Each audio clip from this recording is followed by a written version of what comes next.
Bonjour chers enfants, joie de vous retrouver en ce samedi autour de la prière du chapelet. La dernière fois, j'ai essayé de vous donner envie d'en savoir plus sur cette prière et même vous donner envie de l'adopter. Aujourd'hui, il faut que je vous en dise un peu plus sur la façon dont on prie le chapelet. Cet objet est tout d'abord constitué d'une croix.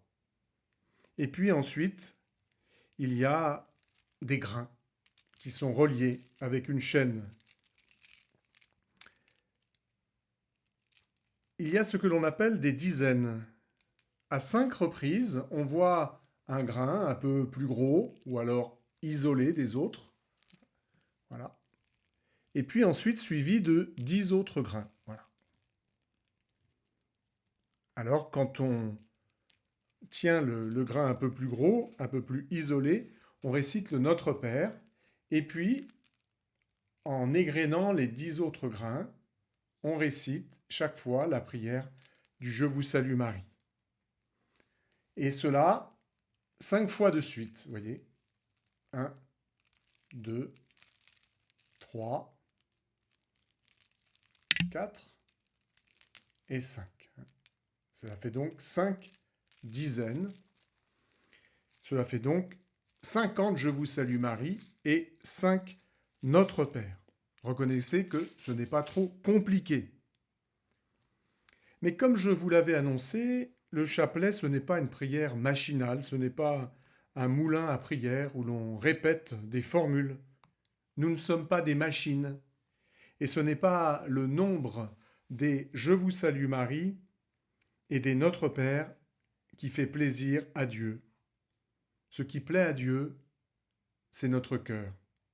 Un cœur qui tout d'abord lui consacre un peu de temps. Un cœur tourné vers lui. Un cœur qu'il aime en aimant sa propre maman, qui est aussi notre maman du ciel. Chaque Je vous salue Marie récité devrait plutôt ressembler à une fleur, une rose, que l'on jette de toutes nos forces vers le ciel pour qu'elle atteigne Notre-Dame. C'est un peu pour cela qu'on appelle cette prière le rosaire.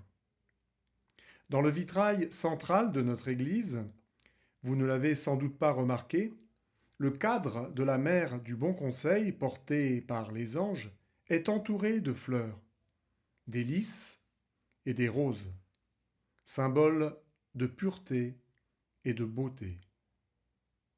C'est pour cette raison que l'Église nous invite à méditer ce que l'on appelle un mystère, tout en égrenant les Ave Maria. Méditer un mystère, cela veut dire se rappeler d'une scène de la vie de Jésus et de Marie, s'y rendre présent par le cœur et demander à Marie qu'elle nous aide à agir comme elle a agi à ce moment-là. J'en reparlerai, vous verrez, c'est passionnant. Mais aujourd'hui, bien rapidement, bien sûr, il me faut quand même dire un mot sur ces deux prières, du Notre Père et du Je vous salue Marie. Le Notre Père tout d'abord. Cette prière, que j'espère vous connaissez par cœur, est un véritable cadeau. Je n'exagère pas.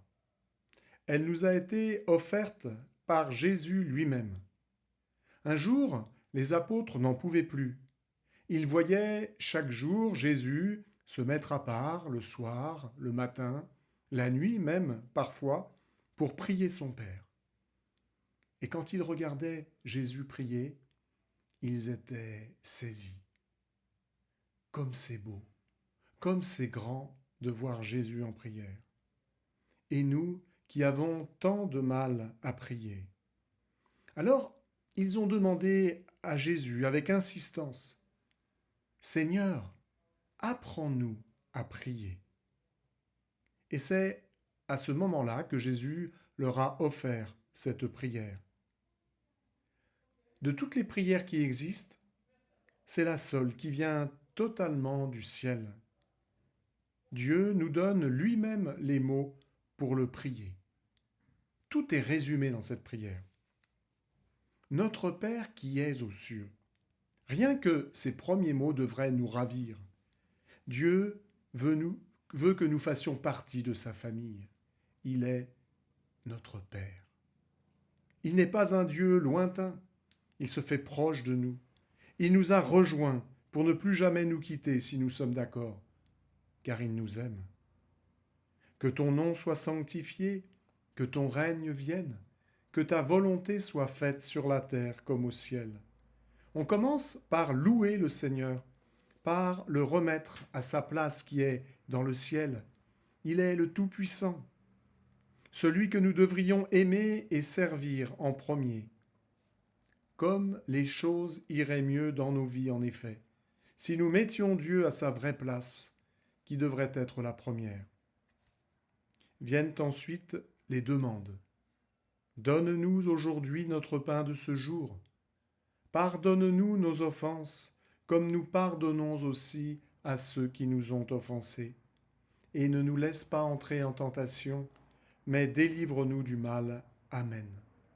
Dieu ne nous interdit pas de demander, loin de là, mais demandons ce qui est bien et vraiment indispensable pour nous. Le pain de ce jour, c'est certes la nourriture, mais aussi tout ce dont nous avons besoin pour vivre.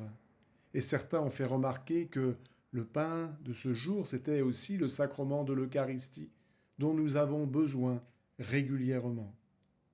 Nous demandons aussi d'être en paix avec les autres, par le pardon, et puis avec nous-mêmes, en demandant le pardon de Dieu et qu'il nous délivre du mal, qu'il nous délivre de tout mal. Je passe très vite sur cette belle prière, pardon. Il y aurait pourtant encore tant à dire. Regardons la prière du Je vous salue Marie. Elle aussi, elle est unique. La première partie vient aussi du ciel. Vous avez sans doute reconnu les paroles de l'ange Gabriel à Notre-Dame le jour de l'Annonciation. Je vous salue Marie, pleine de grâce, le Seigneur est avec vous. Oui, le Seigneur est avec Marie, car toute sa vie, elle a eu à cœur d'accueillir Jésus au plus intime de son cœur et de refuser tout ce qui aurait pu l'éloigner de lui. Elle est aussi pleine de grâce, car elle est toute pure, remplie de la grâce de Dieu. Vous êtes bénie entre toutes les femmes, et Jésus, le fruit de vos entrailles, est béni. Ces mots sont tirés des paroles d'Élisabeth, la maman du futur Jean-Baptiste, quand elle rencontre Marie qui porte en elle Jésus et qui vient la visiter. Nous admirons Notre-Dame, mais nous adorons Jésus qu'elle porte en elle et qu'elle va donner au monde. Nous, chrétiens, nous ne considérons pas la Vierge Marie comme une personne divine, comme si elle était Dieu, une déesse. Non, elle n'est qu'un être humain, mais choisi par Dieu pour donner au monde le Sauveur. La fin de la prière, Sainte Marie, Mère de Dieu, priez pour nous pauvres pécheurs, maintenant et à l'heure de notre mort. Amen. Ces derniers mots ont été rajoutés par l'Église. Nous implorons notre Dieu avec confiance, sachant qu'une maman ne peut rien refuser à ses enfants, même aux plus pauvres, même aux plus petits, surtout même à ceux-là. Nous ne devrions pas passer une seule journée sans réciter le Notre Père et le Je vous salue Marie. Vous savez, ou vous ne le savez peut-être pas justement, le Je vous salue Marie a une vertu, une force extraordinaire, une puissance.